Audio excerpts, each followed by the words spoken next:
ایک دفعہ ایک کسان نے اپنے جاگیردار کو ایک بھنی ہوئی مرغی اور تازہ پھلوں کے رس کی ایک بوتل تحفے کے طور پر دی۔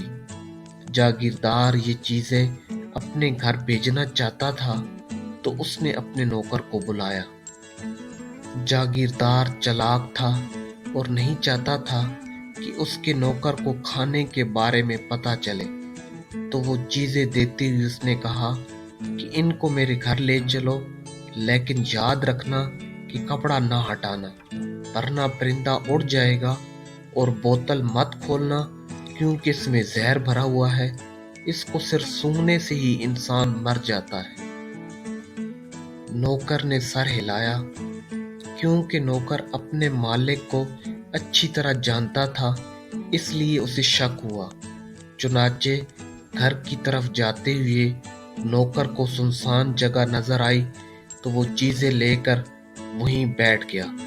کپڑا ہٹایا تو اسے بھنی ہوئی مرغی اور جوس کی بوتل نظر آئی۔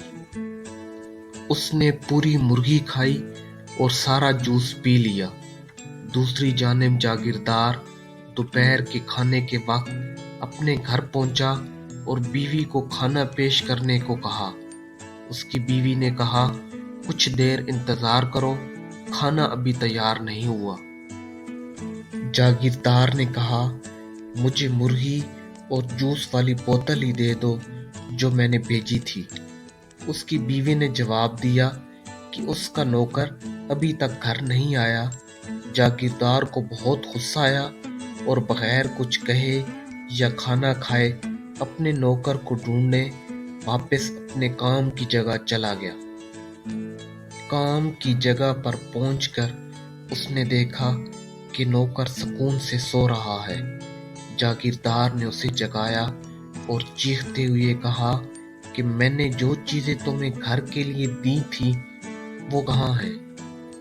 نوکر نے معصومیت سے جواب دیا کہ مالک، جب میں گھر جا رہا تھا تو اتنی تیز ہوا چلی کہ پرندے کو ڈھانپنے والا کپڑا اڑ گیا، اور جیسا کہ آپ نے کہا تھا، جیسے ہی کپڑا اڑا پرندہ بھی اڑ گیا۔